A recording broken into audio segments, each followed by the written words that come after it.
नमस्कार साथियों, उज्जवल क्लासेस के YouTube प्लेटफॉर्म पर आप सबका हार्दिक स्वागत व अभिनंदन।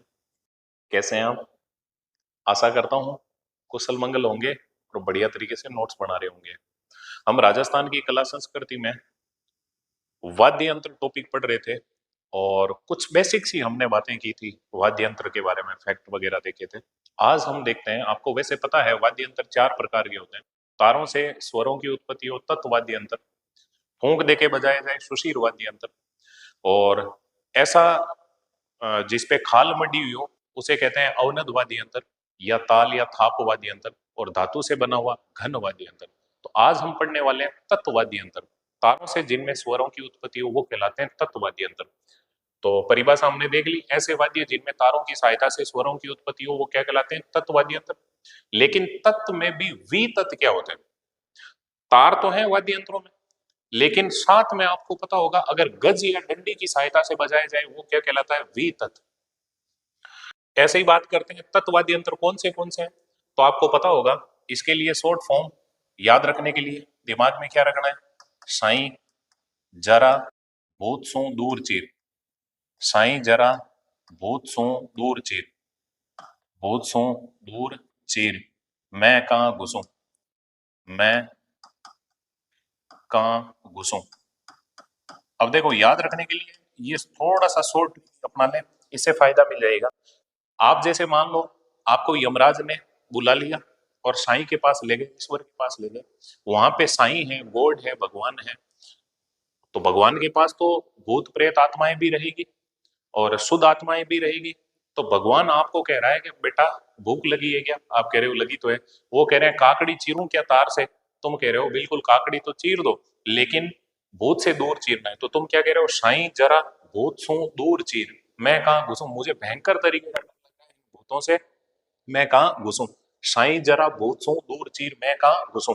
सा से सारंगी, ई से इकतारा, जे से जंतर, रा से रावण हता, भे से भपंग, ते से तंदूरा। इसी तंदूरे में 4 तार हैं, इसी कारण इसे कहते हैं चौतारा, इसे कहते हैं वेणु।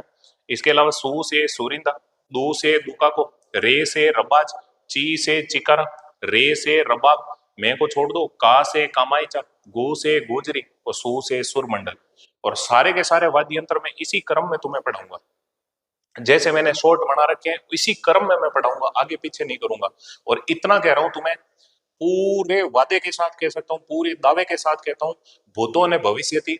जैसा मैंने कंटेंट बना के अभी तुम्हें जैसा मैं परोसूंगा, आज तक यूट्यूब पे किसी ने इस टाइप से नहीं परोसा होगा, क्योंकि सीधा मतलब लाइनें नहीं होगी और टू द पॉइंट जैसे क्वेश्चन बन सकते हैं उसी टाइप में हम पढ़ने वाले हैं। तो देखो, आप इस लाइन को याद कर लो, साईं जरा भूतसू दूर चीर, मैं कहां घुसूं। सा से सारंगी, तो सबसे पहले इस सारंगी को पढ़ लेते हैं हम। ठीक है, तो देखने का प्रयास करें। हम बात करते हैं सारंगी की। तो भैया ये जो सारंगी है, इसमें थोड़ा सा आपको पता होना चाहिए।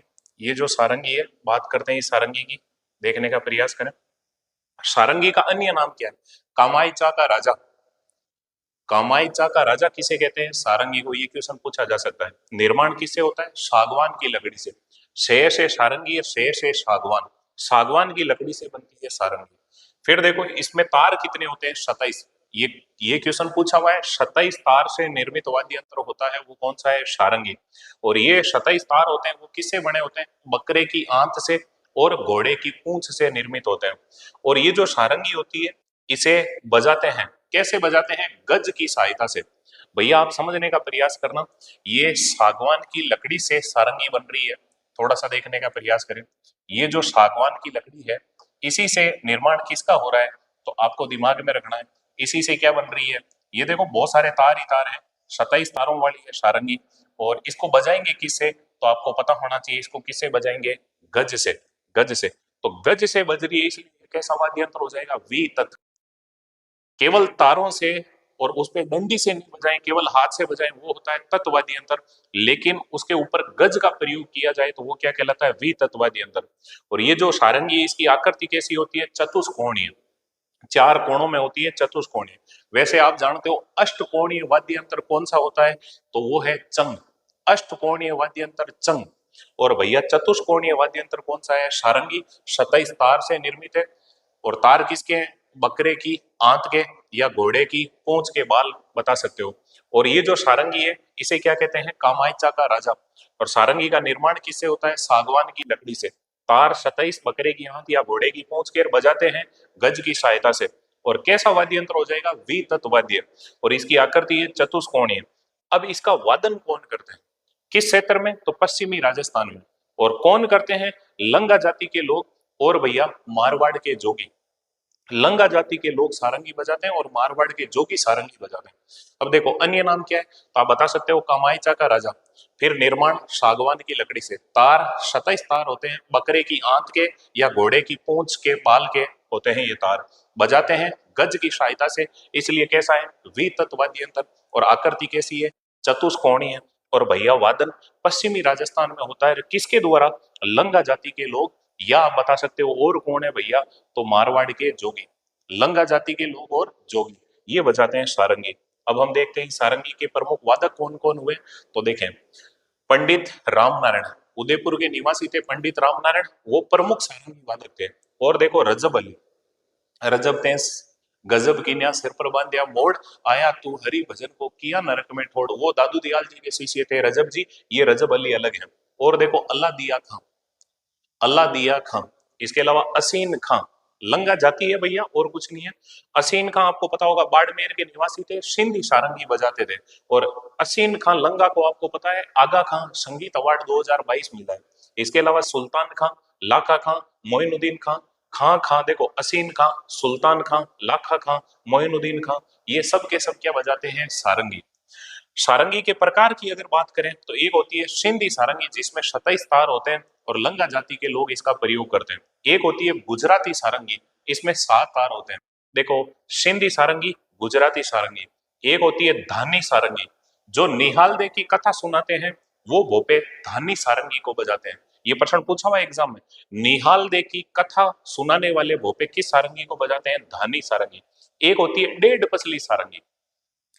हाँ आपने देखा होगा औरतों में लड़कियों में एक होती है डेढ़ पसली, ऐसे ही सारंगी में भी होती है डेढ़ पसली, है ना, मरी मरी सी। तो डेढ़ पसली सारंगी सिवाना बालोतरा के अंदर, भीनमाल जालोर में और गोडवाड़ पाली के क्षेत्रों में इस डेढ़ पसली सारंगी का प्रयोग किया जाता है। इन क्षेत्रों में ये डेढ़ पसली सारंगी काम में ली जाती है। एक है अदाबू सारंगी, जो जैसलमेर में काम में ली जाती है, अदाबू सारंगी, अदाबू सारंगी। और एक है जड़ी सारंगी जो प्यालेदार होती है, अगर पूछ ले प्यालेदार सारंगी होती है तो वो कौन सी है, जड़ी सारंगी। और एक है जोगिया सारंगी, जोगिया सारंगी। ये दिमाग में रखना, आपको हमने सारंगी की कुछ बातें की है, सारंगी के प्रकार है। देखो सिंध क्षेत्र है तो सिंधी सारंगी, गुजरात क्षेत्र है तो गुजराती सारंगी। सिंधी सारंगी, गुजराती सारंगी। आप जानते हो सिंध और गुजरात में धान खूब होता है, अनाज खूब होता है, तो धानी सारंगी। सिंधी, गुजराती, धानी। ऐसे याद रख लो, कोई महिला है उसका नाम है धानी, यार वो महिला डेढ़ पसली है, तो धानी सारंगी और डेढ़ पसली सारंगी। और फिर देखो अधाबू सारंगी, जड़ी सारंगी, जोगिया सारंगी। अधाबू, जड़ी, जोगिया, अधाबू, जड़ी, जोगिया, ये सारंगी के प्रकार हैं।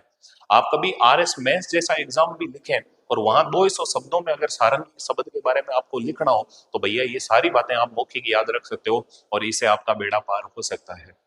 ठीक है, और बस बार बार इनका प्रयास करें, अपने आप क्लियर हो जाएगा। देखो प्रमुख वादक पंडित रामनारायण, इसके अलावा रजब अली। देखो राम, रजब अली, अलादिया खां। एक तो राम है, एक अल्लाह है। तो देखो रामनारायण, अलादिया खां, रजब अली। फिर देखो असीन खां, सुल्तान खां, लाखा खां, मोइनुद्दीन खां। असीन खां, सुल्तान खां, लाखा खां, मोइनुद्दीन खां। असीन खां, सुल्तान खां, लाखा खां, मोइनुद्दीन खां। अलादिया खां, रजब अली और रामनारायण, ये सब के सब प्रमुख सारंगी वादक थे। देखो आगा खान संगीत अवार्ड 2022 में किसे मिला था, असीन खान लंगा को, जो बाड़मेर के निवासी थे, सिंधी सारंगी बजाते थे। और सिंधी सारंगी में कितने तार होते हैं, 27 तार होते हैं। गुजराती सारंगी में 7 तार होते हैं। धानी सारंगी निहाल दे की कथा सुनाने वाले भोपे हैं, वो धानी सारंगी बजाते हैं। डेढ़ पसली सारंगी है शिवाना बालोतरा। इसके अलावा भीनमाल जालोर, आपको पता होगा कशीदा युक्त जूतियों के लिए कौन सी जगह प्रसिद्ध है, भीनमाल। और दूल्हे दुल्हन के जो जूतियां होती हैं उन्हें क्या कहते हैं, बिनोटा, बिनोटा। और गोडवाड़ क्षेत्र पाली में भी डेढ़ पसली सारंगी। अधाबू सारंगी जैसलमेर में, जड़ी सारंगी ये प्यालेदार सारंगी होती है। और जोगिया सारंगी, ये सारंगी के कुछ प्रकार थे, ये प्रमुख वादक थे। अब बात करते हैं इस सारंगी की विशेषता। भैया तत् वाद्य यंत्रों में अगर सर्वश्रेष्ठ कोई वाद्य यंत्र है, तत् वाद्य यंत्रों में सर्वश्रेष्ठ, तो वो वाद्य यंत्र कौन सा हो जाएगा? आप आराम से बता सकते हो सारंगी। और तत्वाद्यों में सबसे सुरीला सर्वश्रेष्ठ है, सुरीला है। देखो तत्वाद्य यंत्रों में सर्वश्रेष्ठ है, सुरीला है और सबसे महत्वपूर्ण है। तो कुछ नहीं है, देखो तत्वाद्य यंत्रों में सर्वश्रेष्ठ, सुरीला और महत्वपूर्ण वाद्य यंत्र कौन सा है? सारंगी। इसके अलावा इसे तत्वाद्य यंत्रों का राजा भी कहते हैं। अब राजा तो अपने आप ही कहेंगे ना, क्यों कहेंगे? सर्वश्रेष्ठ है, सुरीला है और महत्वपूर्ण है, इसीलिए इसे क्या कहते हैं? राजा। सर्वश्रेष्ठ, सुरीला, महत्वपूर्ण, इसीलिए इसे क्या कहते हैं? राजा। अब समझ गए हो, एक एक की पकड़ा करो। देखो तत्वाद्य यंत्रों में सर्वश्रेष्ठ, तत्वाद्य यंत्रों में सबसे सुरीला और तत्वाद्य यंत्रों में सबसे महत्वपूर्ण, इसीलिए इसे क्या कहते हैं? राजा। राजा। और अब क्या है? ये घोड़े की पूंछ के बाल से निर्मित गज की सहायता से बजाया जाता है, इसीलिए ये कैसा वाद्य यंत्र है? वी तत्वाद्य यंत्र है। तो इसके चित्र को भी आप देखना करना, अपने आप आपको मतलब ये चीजें क्लियर हो जाएगी। वापिस देखते हैं इस सारंगी को। देखो अन्य नाम क्या है? कामायचा का राजा। कामायचा का राजा। कामायचा का राजा किसे कहते हैं? सारंगी को। और सारंगी की रानी वापिस अपोजिट पूछ ले तो कामायचा। कामायचा का राजा सारंगी, सारंगी की रानी कामायचा। बात करते हैं सारंगी का निर्माण सागवान की लकड़ी से। देखो सा से सारंगी, सा से सागवान की लकड़ी। तार कितने होते हैं? 27, जो किससे बने होते हैं? बकरे की आंत के या घोड़े की पूंछ के बाल के।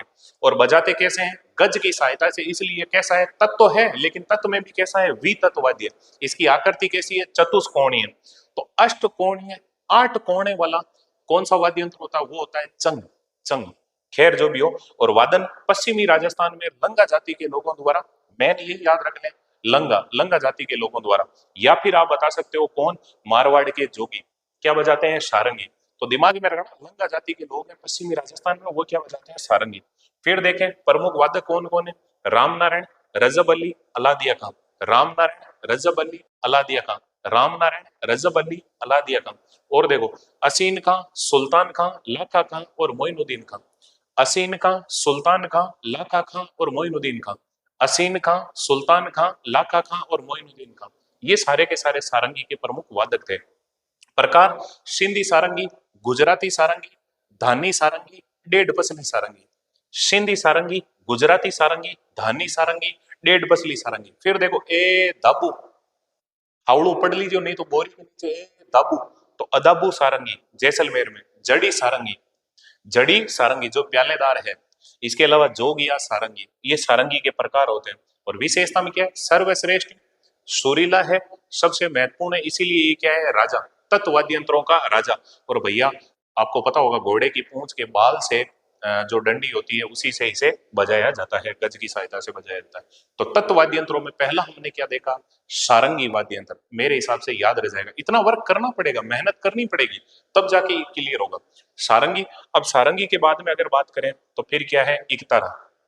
आप समझ गए होंगे, एक तार वाला वाद्य यंत्र है, उसे क्या कहते हैं? एकतारा। तो बात करते हैं, देखो एकतारा। अन्य नाम आदि वाद्य यंत्र। ये आदि काल से चलने वाला वाद्य यंत्र है एकतारा, आदि वाद्य यंत्र। इसका संबंध किससे है? एकतारे का नारद मुनि से। नारायण नारायण। एक हाथ में एकतारा था और एक हाथ में करताल होती थी। लकड़ी की खपचियां होती हैं, आपको पता होगा, करताल, और इधर आपको पता होगा वो एकतारा। नारायण नारायण। तो नारद मुनि से इसका संबंध है। इसका निर्माण गोल तुंबे में बांस की लकड़ी फंसाकर इसका निर्माण किया जाता है। गोल तुंबा होता है, उसमें बांस की लकड़ी फंसा देते हैं, उसमें एक तार होता है, फिर देखो नारायण नारायण, इधर करताल। तो ये है एक तारा। कैसा वाद्य है? तत्वाद्य, क्योंकि गज से नहीं बजता है, इसलिए कैसा है? तत्वाद्य। और इसमें तार कितना होता है? एक तारा है, एक ही तार होगा, कई जगह दो तारे लिखे हुए हैं, तो कोई दिक्कत नहीं, दो तार लिखे हुए, अपने को दिमाग में रखना है एक या दो तार। और वादन कालबेल या वे नाथ, जो ज्यादातर आपने देखा होगा, वो जो नाथ होते हैं, जोगी होते हैं, वो इस एक तारे का प्रयोग करते हैं। और विशेषता क्या है? इस वाद्य यंत्र को एक हाथ में पकड़कर बजाया जाता है, एक हाथ में ही, इसी हाथ में होगा और इसी उंगली से इसको बजाया जाएगा। तथा दूसरे हाथ में क्या होगी? करताल। लकड़ी की खपचियां होती है, उन्हें कहते हैं करताल। नारायण नारायण, माता पार्वती आज भोलेनाथ को फलानी जगह पे देखा, ऐसे ही दिमाग में रखना। ये क्या है? एक तारा, साथ में क्या है? करताल, दिमाग में रह जाएगा। तो करताल के साथ बजाया जाने वाला वाद्य यंत्र कौन सा हो जाएगा? एकतारा। और इस वाद्य को मीराबाई भी बजाती थी। तो आप जानते हो एकतारा नारद मुनि बजाते थे, मीराबाई बजाती थी। इसे आदि वाद्य यंत्र कहते हैं। और गोल तुम्बे के अंदर बांस की लकड़ी फंसाकर ये तत्वाद्य यंत्र बनाया जाता है। एक तार होता है, कालबेलिया और नाथ इसे बजाते हैं। ये हो गया भैया आपके एक तारा। देखो साईं, अब जरा जैसे जंतर रा से रावण था, तो बात करते हैं जंतर। आप जानते हो वैसे देवनारायण जी की फड़ बांधते समय इस जंतर नामक वाद्य यंत्र का प्रयोग किया जाता है। 100 मंत्र में एक जंतर। 100 बार मनाने का प्रयास करो, बाबू मान, जानू मान, बिट्टू मान, फिर भी नहीं माने तो 100 मंत्र में एक जंतर। अकल अपने आप ही ठिकाने आ जाती। प्रयोग मत कर लेना, रोटी से छेता पड़ जाएगा, है ना, दिमाग में रखना। तो 100 मंत्र में एक जंतर, जंतर तत्वाद्य यंत्र है। बात करते हैं, देखो दो तुंबों के बीच बांस की नली लगाकर इसे बनाया जाता है और उस पे तार लगे हुए होते हैं। और वादन गुर्जर जाति के भोपे। और भैया कैसा है, तत्वाद्य यंत्र। और इसका प्रमुख वादक कौन थे, पीरूराम, जिनका अभी आपको पता होगा पिछले साल ही इनका निधन हुआ है, पीरूराम जी का। ये इन्होंने अंतरराष्ट्रीय स्तर पर प्रसिद्धि दिलाई थी जंतर नामक वाद्य यंत्र को। और विशेषता क्या है, ये वीणा का आरंभिक रूप माना जाता है। वीणा का आरंभिक रूप किसे माना जाता है, जंतर को। आप देखोगे ना तो वीणा के तरह ही लगेगा, लेकिन वीणा में तो एक तरफ तुम्बा है, इसमें दोनों तरफ तुम्बे हैं। इसीलिए दिमाग में रखना भाई, जंतर है ये वीणा, वीणा का आरंभिक रूप है। और इसे गले में लटका कर बजाया जाता है। और देवनारायण जी की फड़ वाचन करते समय गुर्जर जाति के भोपे इस वाद्य यंत्र का प्रयोग करते हैं। और इसमें 14 पर्दे, इसमें 14 पर्दे सुरला, इसमें 14 पर्दे होते हैं जो सुरसला या मगरमच्छ की खाल, सुरसला मगरमच्छ को ही कहते हैं, तो सुरसला या मगरमच्छ की खाल या नारियली से निर्मित होते हैं। और जिन्हें मोम द्वारा डांड पर चिपकाया जाता है। और जिन पर 5-6 तार लगे होते हैं। तो कुल मिला के मैं ये बताऊं, ये जैसे मान लो मगरमच्छ की खाल है, ये मगरमच्छ की खाल हो मान लो, ठीक है। और ये जो मगरमच्छ की खाल है, या मान लो नारियल से निर्मित हो सकता है। और इसके ऊपर आपको पता होगा मोम चिपका दी जाएगी, मोम। और मोम चिपका के फिर इस पे क्या लगाए जाएंगे, तार, तार, ठीक है। और ये इधर तुम्बा है, इधर एक तुम्बा है, इधर एक तुम्बा है, ठीक है। इनके ऊपर ये ऐसा है और इस पे तार लगे हुए हैं और इसे गले में लटका के बजाया जाता है। तो ये क्या होता है, जंतर। इतना याद रखना, ज्यादा की रखने की जरूरत नहीं है। वीणा का प्रारंभिक रूप जंतर, वीणा का प्रारंभिक रूप जंतर। और गुर्जर जाति के भोपे देवनारायण जी की फड़ का वाचन करते समय किस वाद्य यंत्र का प्रयोग करते हैं, जंतर। जंतर कैसा है, तत्वाद्य यंत्र। और दिमाग में क्या रखना है भैया, ये जो जंतर है इसको अंतरराष्ट्रीय स्तर पर प्रसिद्धि किसने दिलाई थी, पीरूराम जी ने। ये नाम याद रख लेना भैया, पीरूराम जी ने इसको अंतरराष्ट्रीय स्तर पर प्रसिद्धि दिलाई थी, जंतर। दो तुम्बों से निर्मित तत्वाद्य यंत्र कौन सा है, जंतर। मेरे हिसाब से याद रह जाएगा। तो देखो साई मतलब सारंगी एक तारा, साई जरा जैसे जंतर रा से रावण आता। अब देखते हैं भैया रावण हत्ता की बात करते हैं। रावण हत्ता आप जानते हो, देखो भैया आधे कटे नारियल पर, ये आधा कटा नारियल होता है और इस पर खाल मट दी जाती है। और यहाँ आपको पता होगा ये बांस का पाइप लगा दिया जाता है। और इस पे भैया ये अलग अलग ये खूंटियां होती है और इन्हीं खूंटियों में ये तार लगा दिए जाते हैं ऊपर। और अब इसके ऊपर ये गज लिया लाया जाता है और इसी गज से बजाया जाता है। तो आपने देखा होगा गांवों में भोपे लिए घूमते हैं ये रावण हत्ता। तो आधे कटे नारियल पर बकरे की खाल मढ़कर जो जो तत्वाद्य यंत्र बनाया जाता है उसे क्या कहते हैं, रावण हत्ता। आधे कटे नारियल को कटोरी के, आधे कटे नारियल की कटोरी के खोल पर बकरे की खाल मढ़कर रावण हत्ता बनाया जाता है। और बजाते किसे, धनुष नुमा गज से, जिसमें घोड़े की पूंछ के बाल लगे होते हैं। कैसा वाद्य यंत्र है, तो डंडी से बज रहा है इसलिए कैसा है, वी तक। तार कितने होते हैं, 9। और वादन कौन करते हैं, भोपे। खास बात क्या है, इस वाद्य यंत्र में प्रयुक्त बाल वाले तार को पुकबाज कहते हैं। ये थोड़ी सी लाइन याद रखना। इस वाद्य यंत्र में प्रयुक्त बाल वाले तार, जो भी बाल वाले तार हैं उन्हें क्या कहते हैं, पुकबाज कहते हैं। तो ये जो डंडी होगी ना, ये जो डंडी, इस डंडी में आपको पता होगा ये बाल वाले जो तार हैं इन्हें क्या कहते हैं, पुकबाज। ये अति प्राचीन वाद्य है जो वायलिन का प्रारंभिक रूप माना जाता है। ये जो रावण हत्था है ना, ये वायलिन का प्रारंभिक रूप माना जाता है। और इस वाद्य में खूंटियां लकड़ी की बनी होती है। ये देखो ये खूंटियां, एक खूंटी, दो खूंटी, तीन खूंटी, ऐसी ये लकड़ी से बनी होती है जिन्हें मोरनिया कहते हैं। ये देखो ये यहाँ पे मोरी लगी है तार की, ये देखो ये यहाँ पे मोरी लगी है तार की, ये देखो ये यहाँ पे मोरी लगी है तार की। तो ये लकड़ी की खूंटियां होती है, इन्हें क्या कहते हैं, मोरनिया। पिकॉक नहीं हो, ढेंकड़ी नहीं, मोरनी नहीं, मोरनिया कहते हैं, दिमाग में रखना। और भैया तारों को क्या कहते हैं, तारों को पुकबाज। जो जो बकरे की आंत मान लो या घोड़े की पूंछ के बाल मान लो, तो जो घोड़े की पूंछ के बाल वाले जो तार होते हैं उन्हें क्या कहते हैं, पुकबाज, और लकड़ी की जो खूंटियां होती है उन्हें क्या कहते हैं, मोरनिया। और इसका प्रयोग लोक देवता रामदेव जी, डोंग जी, जवार जी और पाबू जी की फड़ का वाचन करते समय किया जाता है। अब फड़ नाम आ गया तो आप जानते हो फड़ क्या होता है, किसी महापुरुष की जीवनी को कपड़े पे चित्रांकित करके और उसका रात्रि काल में वाचन किया जाता है भोपे और भोपिणों के द्वारा, तो वो क्या कहलाता है, फड़ चित्रण। फड़ में नायक का कलर लाल होता है, खलनायक का कलर हरा होता है। और फड़ चित्रण का जो कार्य होता है वो शाहपुरा, पहले झील, शाहपुरे को झीले में कन्वर्ट किया था, अब जिला बदल गया तो शाहपुरा वापिस कहाँ गया, भीलवाड़ा में। तो शाहपुरा भीलवाड़ा का जोशी गोत्र का जो परिवार होता है वो फड़ चित्रण का कार्य करता है। और आप जानते हो इस फड़ चित्रण को प्रसिद्धि किसने दिलाई, कौन सी ऐसी महिला थी, या हम कह सकते हैं कि फड़ चित्रण का कार्य करने वाली पहली महिला कौन थी, तो उसका नाम था पार्वती जोशी। ऐसे तो गोतली देवी भी है लेकिन मेन याद रख लेना पार्वती जोशी। और बात करूं तो ये जो फड़ चित्रण जो किया जाता है शाहपुरा के भीलवाड़ा के जोशी गोत्र के परिवार द्वारा, लेकिन जब फड़ जीर्ण शीर्ण हो जाती है तो उसे पुष्कर में ला जाके विसर्जित किया जाता है, जिसे कहते हैं फड़ को ठंडी करना। आपको पता होगा सबसे लोकप्रिय फड़ किसकी है, बाबू जी की। सबसे प्राचीन फड़ किसकी है, देवनारायण जी की। सबसे लंबी फड़ किसकी है, देवनारायण जी की। और सबसे पहले डाक टिकट जारी किस फड़ पे हुआ था, देवनारायण जी की फड़ पे। और बात करें तो ऐसी फड़ जिसका वाचन नहीं होता तो वो कौन सी फड़ है, तो वो है भैंसासुर की फड़। और ऐसी फड़ जिसका दिन में वाचन होता है वो कौन सी है, रामदल्ला व कृष्णदल्ला की फड़। और भैया रामदेव जी की फड़ का चित्रण किसने किया था, चौथमल्ल चितेरे ने। ये छोटी मोटी कुछ बातें हमने फड़ चित्रण में देखा था, आपको पता होगा। चित्रकला के बाद में हमने जब मतलब लोक कला पढ़ी थी उसमें ये चीज देखी थी। अगर कोई नया है अपने इस यूट्यूब चैनल पे तो पीछे जाके और आप आराम से देख सकते हैं, है ना। तो हमने जो लोक कला पढ़ी है उसमें फड़ चित्रण को पढ़ा है।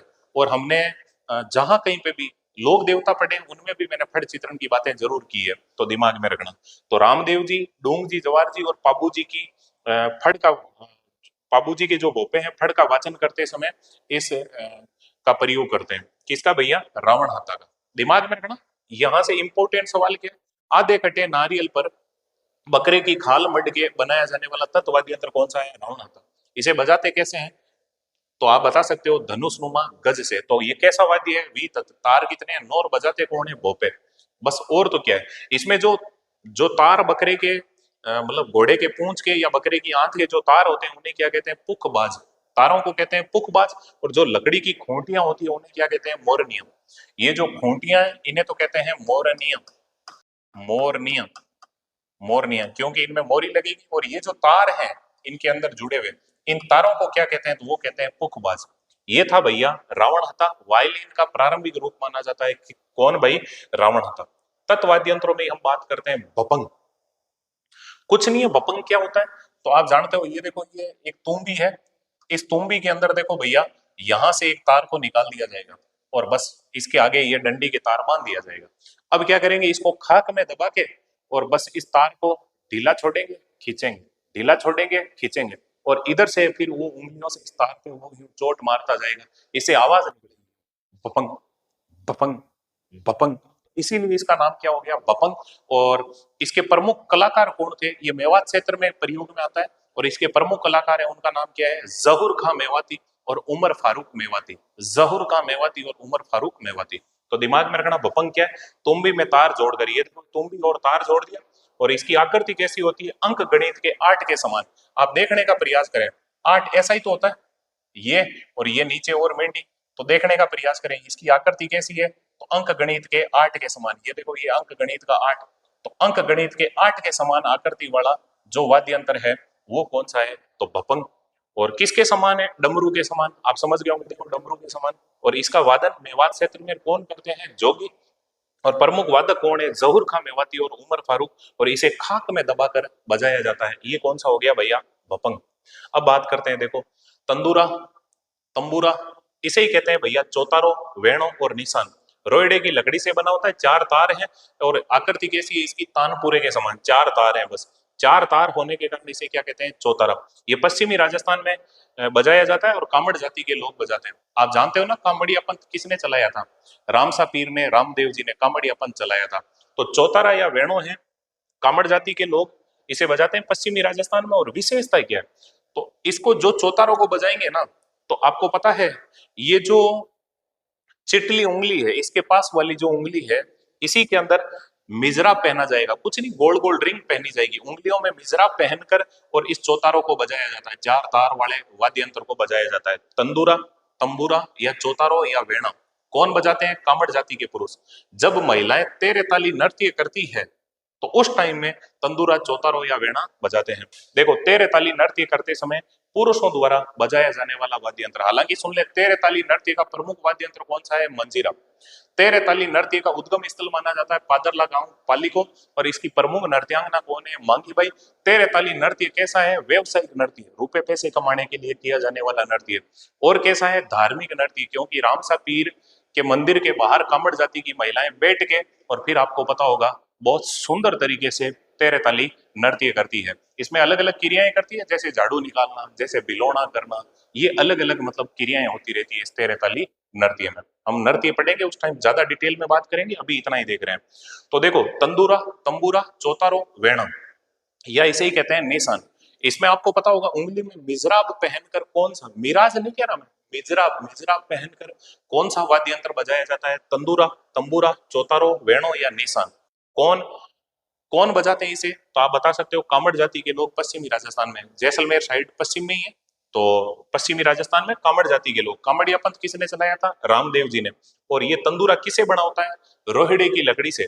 और भैया तानपुरे के समान है, ते से तंदूरा, ते से तानपुरा, बस ये दिमाग में रखना। मिजरा पहनकर इसे बजाया जाता है, और तेरे ताली नृत्य के समय कामड़ जाति के पुरुष क्या बजाते हैं? तंदूरा। तंदूरा कह दो, तंबूरा कह दो, बात तो एक ही है। तंदूरा, चौतारो, वेणो, और इसे और क्या कहते हैं? निशान। इसे कहते हैं निशान। आप नियमित रूप से पढ़ रहे हैं तो मुझे बताना, कमेंट बॉक्स में जरूर लिखना, ताकि मुझे भी पता चले कि मेरे स्टूडेंट हैं जो दिन रात मेहनत कर रहे हैं, अच्छी मेहनत कर रहे हैं। मुझे ये बताना निशानी नामक रचना किसकी है, और फिर मुझे कमेंट बॉक्स में और लिख कर बताना, एक तो होती है निशानी और एक है सेनानी। सेनानी नामक रचना किसकी है? निशानी अलग है और सेनानी अलग है, हालांकि मीनिंग दोनों का एक जैसा होता है। निशानी नामक रचना अलग है और सेनानी नामक रचना अलग है, ये मुझे कमेंट करके जरूर बताना। तो देखो भाई, तंदूरा, चौतारो, वेणो और निशान रोइडे की लकड़ी से बना है, तानपुरे के समान है, 4 तार हैं, पश्चिमी राजस्थान में बजाते हैं, कामड़ जाति के लोग बजाते हैं। और बजाते कैसे हैं? उंगलियों में मिजराब पहन के। मिजराब क्या होती है? कुछ नहीं, अंगीठी की तरह गोल गोल रिंग होती है, मिजराब पहन के। और तेरे ताली नृत्य जब महिलाएं करती है तो उस टाइम में पुरुष बजाते हैं। ये हो गया आपके तंदूरा। फिर देखो सोरिंदा। सोरिंदा रोइडे की लकड़ी से बना है, तार कितने होते हैं? 10। किस क्षेत्र में? पश्चिमी राजस्थान में। कौन? लंगा जाति के लोग। बस सोरिंदा रोहिड़े की लकड़ी से बना है, 10 तार होते हैं, पश्चिमी राजस्थान में लंगा जाति के लोग। कैसे बजाते हैं? गज से, इसलिए कैसा है? वीतक। खास बात क्या है? ये वाद्य यंत्र गायन के साथ नहीं बजाया जाता, जो लोग गाते हैं उस टाइम इसको नहीं बजाते। और देखो मारवाड़ क्षेत्र में तो फिर कहाँ बजाते हैं इसको? गाते टाइम नहीं बजाते तो कहाँ बजाते हैं? रम्मत के टाइम, रम्मत के टाइम। तो देखो मारवाड़ क्षेत्र में रम्मत लोक नाट्य के दौरान रावल जाति के जो लोग होते हैं, रावल जाति के जो लोग होते हैं वो इनका प्रयोग करते हैं। तो सुनो, लोग गाते हैं उस टाइम ये वाद्य यंत्र नहीं बजाते सुरिंदा। तो कब बजाते हैं? तो आपको पता होगा मारवाड़ क्षेत्र में जब रम्मत लोक नाट्य किया जाता है तो उस टाइम में रावल जाति के लोग हैं वो क्या बजाते हैं? सुरिंदा। वापिस देखो, सुरिंदा रोहिड़े की लकड़ी से बना है, 10 तार है, पश्चिमी राजस्थान में लंगा जाति के लोग भी इसका प्रयोग करते हैं। और देखो बजाते हैं गज से, इसीलिए ये क्या है? वी तत्व। और भैया गायन के समय, देखो गाते समय गायन के साथ इसका वादन नहीं होता, लेकिन भैया मारवाड़ क्षेत्र में रम्मत लोक नाट्य के दौरान रावल जाति के लोग इसका क्या करते हैं? प्रयोग। ये हो गया सुरिंदा। अब देखने का प्रयास करो दुका को। वापस देखें, दुका को क्या कहते हैं? डूचा। और क्या कहते हैं? डुस्का। हाँ, कई बार थे रोता रोता यहाँ डुस्कियां ले ना, वही डुस्का। डूचा, डुस्का, डूचा को, डूचा, डुस्का, डूचा को, और दो सुका, दो सुका, है ना? डूचा को, दो सुका, डूचा को, दो सुका, है ना? डूचा को, दो सुका, डूचा, डुस्का, डूचा को, दो सुका। दुका को बनता किसे? लकड़ी व तार से, लकड़ी पे तार लगा के। और प्रचलित है डूंगरपुर और बांसवाड़ा के आदिवासी क्षेत्रों में। और वादन कौन करते हैं? भीलों द्वारा। किस अवसर पर? दीपावली के अवसर पर। भील समुदाय के लोग बांसवाड़ा डूंगरपुर में, भील समुदाय के लोग दीपावली के अवसर पर कौन सा वाद्य यंत्र का प्रयोग करते हैं? दुका को। और सबसे खास बात क्या है? दुका को भैया घुटनों में पकड़कर दबाकर फिर बजाया जाता है, इसे घुटनों के बीच लेकर बजाया जाता है। दुका को, दुकाको। तो दुकाको है, इसे घुटनों के बीच लेकर बजाया जाता है। ये है भैया दुकाको, डूचा, डुस्का, डूचाको और दो सुका भी इसे कहते हैं। लकड़ी पे तार जड़ दिए जाते हैं और फिर ये दुकाको बनता है। डूंगरपुर और बांसवाड़ा के जो भील समुदाय के लोग हैं वो दीपावली के अवसर पर क्या बजाते हैं? दुकाको। बात करते हैं रबाज। रबाब अलग होगा, ये रबाज है, इसे कहते हैं डप। ये भैया शीशम की लकड़ी से बना होता है, सी बड़ा कर लेना भैया, शीशम की लकड़ी से बना होता है। इसकी समानता सारंगी के समान है। रबाज 12 तार होते हैं, मेवात क्षेत्र में रावल जाति के लोग बजाते हैं। सबसे खास बात, इसे नाखून से आघात करके, यूं नाखून से आघात करके बजाते हैं। किसको? रबाज, रबाज, रबाज। रबाज नाखून से आघात करके बजाया जाता है। और रावल जाति के जो लोग हैं अलवर और टोंक क्षेत्र में अपने लोक नाट्य और रंबत के टाइम में इस रबाज को बजाते हैं। इतना याद रख लेना, रावल जाति के लोग मेवात क्षेत्र में क्या बजाते हैं? रबाज। और देखो ये वाद्य यंत्र रावलों की रम्मत के लिए प्रसिद्ध है। तो रावलों की जो रम्मत होगी उसमें कौन सा वाद्य यंत्र बजाया जाएगा? रबाज। रावलों की रम्मत, रम्मत एक लोक नाट्य आपको पता होगा। रावलों की रम्मत में किस वाद्य यंत्र का प्रयोग करते हैं? रबाज। रबाज को और क्या कहते हैं? डप। बस सारंगी के समानता रखता है, 12 तार होते हैं, मेवात क्षेत्र में रावल जाति के लोग बजाते हैं और उंगलियों से, नाखूनों से आघात करके बजाया जाता है। वो कौन सा होता है? रबाज। 2-3 बार वीडियो को देखना, 2-3 बार हाथ से लिखना, फिर धीरे धीरे ये चीजें अपने आप याद हो जाएगी। अब बात करता हूँ चिकारा। बिल्कुल चिकारा नहीं करोगे, चिंकारा बिल्कुल ही नहीं करोगे। चिकारा बिंदी लगते ही क्या हो जाता है? हिरण चिंकारा। ये है चिकारा। गरासियों का चिकारा कहलाता है ये गरासिया जनजाति का प्रमुख वाद्य यंत्र है, इसीलिए गरासियों का चिकारा कहलाता है। लकड़ी से बना है, 3 तार है, रावण हत्था से ये समानता करता है। ये गरासिया जनजाति का प्रमुख वाद्य यंत्र है। आप जानते हो ना, गरासिया जनजाति का कुंभ किसे कहते हैं? नक्की झील का मेला। और गरासिया जनजाति आपको पता होगा कहाँ सर्वाधिक निवास करती है? तो सिरोही जिले के आबू व पिंडवाड़ा तहसीलों में सर्वाधिक निवास करती है। तो वही गरासिया जनजाति, गरासिया जनजाति का कुंभ, नक्की झील का मेला। तो गरासिया जनजाति का प्रमुख वाद्य यंत्र कौन सा है? चिकारा। और ये चिकारा किससे समानता रखता है? रावण हत्था से। फिर देखो रबाब, लकड़ी से बना है, इसमें तार 5 होते हैं, 4 तो आंत के बने होते हैं और एक तार लोहे का होता है। और वादन, ये नखवी वाद्य है, मतलब नाखून से ही बजाया जाता है रबाब को। और ये भाट तथा रावल जाति के लोग इसका प्रयोग करते हैं। ये हो गया रबाब, रबाब। इसके बाद में बात कर लेते हैं कामाइचा। कामाइचा, कमल साकार खां वाला, वही काम आएगा, कमल का फूल है ना। तो देखो कामाइचा, सारंगी की रानी। आप जानते हो कामाइचा का राजा किसे कहते हैं? सारंगी को। और सारंगी की रानी किसे कहते हैं? कामाइचा को। और भैया निर्माण आम, शीशम, खेजड़ी व रोहिड़ा की एकल लकड़ी से, एक ही लकड़ी, जॉइंट वाली लकड़ी नहीं, एकल लकड़ी से ही बनाया जाएगा कामाइचा। समानता सारंगी से, क्योंकि आप जानते हो सारंगी की रानी है कामाइचा, तो समानता तो राजा और रानी की तो समानता ही होगी। और वादन जैसलमेर और बाड़मेर क्षेत्र में मांगणियार व लंगा जाति के लोग, तार कितने होते हैं? 16-17 तार होते हैं। किसमें? कामाइचा में। लेकिन इन 16-17 तारों को 3 वर्गों में विभाजित किया जाता है। पहला वर्ग जिसमें 3 तार आंत से निर्मित होते हैं, जिन्हें रोंदा कहते हैं। 3 तार, पहले वर्ग में 3 तार होते हैं, आंत से बने होते हैं, जिन्हें रोंदा कहते हैं। दूसरे वर्ग में देखो 9 तार लोहे के होते हैं, जिन्हें जाड़े या तरबा कहते हैं। जाड़े या तरबा कहते हैं। और इसके अलावा तीसरे वर्ग में 4 तार होते हैं, जिन्हें झीलें या बड़े तरबे कहते हैं। बड़ा तरबा कह दो, बड़े तरबे कह दो, तो दिमाग में रखना। वापिस देखें, 3 तार आंत से निर्मित होते हैं, जिन्हें रोंदा कहते हैं। सेकंड वर्ग में 9 तार लोहे के होते हैं, जिन्हें झाड़े या तरबा कहते हैं। और ये 4 तार किसी के भी हो सकते हैं, थर्ड वर्ग में होते हैं, और जिन्हें झीले या बड़े तरबे कहते हैं। ये हम कामाइचा की बात करते हैं। देखो भैया कामाइचा के प्रमुख वादक कौन कौन है? कमल साकार खां, जिन्हें 2012 में पद्मश्री अवार्ड मिला। और देखो दप्पू खां मीरासी, लोणा खां, दप्पू खां, लोणा खां, भोंगड़ा खां। खाते हो ना? अपने ऐसे मारवाड़ी में एक कहावत भी है, भांग मांगे भोंगड़ा, हरदारू मांगे जूत, है ना, दाए पड़े तो पीर, ऐसा करके कुछ एक कहावत चलती है, आपको पता होगा। तो जो भी हो, गांजा मांगे घी, भांग मांगे भोंगड़ा, हरदारू मांगे जूत। तो ऐसे करके एक जो कहावत होती है, तो ऐसे ही दिमाग में रखना, ये भोंगड़ा भोंगड़ा, है ना। तो देखो दप्पू खां या दापू खां कह सकते हो, लूणा खां, भोंगड़ा खां, हाकम खां और हकीम खां। और ये कमल साकार खां तो आपको पता है 2012 में पद्मश्री अवार्ड मिला हुआ है। तो ये है कामाइचा के प्रमुख वादक। और फिर विशेषता, ये ईरानी वाद्य यंत्रों से समानता रखता है या ईरानी वाद्य यंत्रों से मिलता जुलता वाद्य यंत्र है। और इसकी जो गज है वो शीशम एवं घोड़े की पूंछ से बनी होती है। लकड़ी तो शीशम की होगी, घोड़े की पूंछ का बाल होगा गज में। और बनावट के आधार पर ये मतलब किसी किसी कामायचा में 27 तार भी काम में लिए जाते हैं। इसकी जब बनावट की जाती है तो इसमें 27 तार भी सारंगी के समान काम में ले लेते हैं। और ये देखो लकड़ी के एकल टुकड़े से निर्मित होता है, जॉइंट वाले लकड़ी के टुकड़े काम में नहीं लिए जाते। कामायचा पूरी एक ही लकड़ी होगी, वो आम शीशम किसी की भी हो सकती है, जैसे हमने देखा है, आपको पता होगा आम शीशम खेजड़ी रोहिड़ा की एकल लकड़ी, जॉइंट नहीं होगा, एक ही लकड़ी होगी और उसी को काम में लिया जाएगा। बस कामायचा, कामायचा को क्या कहते हैं? सारंगी की रानी। ये कुछ कामायचा की हमने बातें की, मेरे हिसाब से दिमाग में रह जाएगा। अब देखो गुजरी, रोहिड़ा की लकड़ी से किसी किताबों में 5 लिखा है, किसी किताबों में 9 लिखा है, इतना उलझने की जरूरत नहीं है। गुजरी दिमाग में रखना। रावण हत्था से इसकी समानता है गुजरी की। और भैया ये रावण हत्था से थोड़ा छोटा होता है, बस होता तो रावण हत्था जैसा ही है, लेकिन रावण हत्था से थोड़ा छोटा होता है और इसे अर्ध चंद्राकार गज से बजाते हैं। कुछ नहीं, गुजरी है, रोहिड़ा की लकड़ी से बनी है, 5 या 9 तार है, रावण हत्था से समानता है, रावण हत्था से थोड़ा छोटा होता है और अर्ध चंद्राकार गज से बजाते हैं।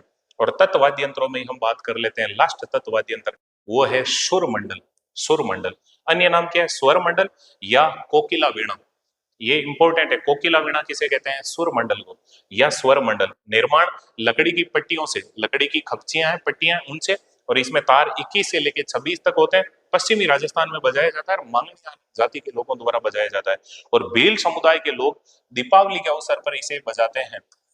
तो भील समुदाय के लोग दीपावली के अवसर पर किसे बजाते हैं? सुर मंडल को। एक हमने पीछे भी देखा, आपको पता होगा, बांसवाड़ा और डूंगरपुर में भील समुदाय के लोग दीपावली के अवसर पर कौन सा वाद्य यंत्र बजाते हैं, वो यहाँ कमेंट में जरूर मुझे बताना। तो ये तत्वाद्य यंत्र थे, आपको याद रखना है तत्वाद्य यंत्र। उनको कैसे याद रखना है? बस इतना सा दिमाग में रखें, साईं जरा भूत सू दूर चीर, मैं कहाँ घुसूं। अगर वो नाम याद रह गए, ज्यादातर एग्जामों में तो यही सवाल पूछ लेते हैं, निम्न में से तत्वाद्य यंत्र नहीं है, निम्न में से सुशीर वाद्य यंत्र नहीं है, निम्न में से घन वाद्य यंत्र नहीं है, निम्न में से अवनद वाद्य यंत्र नहीं है। तो यहां से आपके, मैं इतना दावे के साथ कह रहा हूं, सिंगल क्वेश्चन गलत होने के चांस नहीं है। पहले नाम सीखो, फिर उनके अंदर की बात सीखो। प्रश्न क्या पूछेंगे? प्रश्न ये पूछेंगे 27 तारों वाला वाद्य यंत्र है, तो आपको क्या बताना है? सारंगी, सारंगी, सारंगी। अगर पूछ ले तत्वाद्य यंत्रों में सर्वश्रेष्ठ वाद्य यंत्र कौन सा है? सारंगी, सारंगी, सारंगी। ऐसे ही छोटी छोटी बातें तुम्हें याद रखना है और कुछ नहीं है। और मेरे हिसाब से 1-2 बार वीडियो को देखोगे तो आपको बढ़िया तरीके से याद हो जाएगा। दोस्तों, हमारा ये वीडियो आपको कैसा लगता है आप कमेंट करके जरूर बताएं, ताकि मुझे भी हौसला मिले और मैं आपके लिए और बेटर से बेटर कंटेंट तैयार करके और आपको परोसता जाऊं। यदि हमारा वीडियो अच्छा लग रहा है तो आप अपने दोस्तों के साथ शेयर करें, और कोई कमी बेसी लग रही है तो आप कमेंट में वो भी मुझे जरूर बताएं, ताकि उसमें भी हम सुधार कर सकें।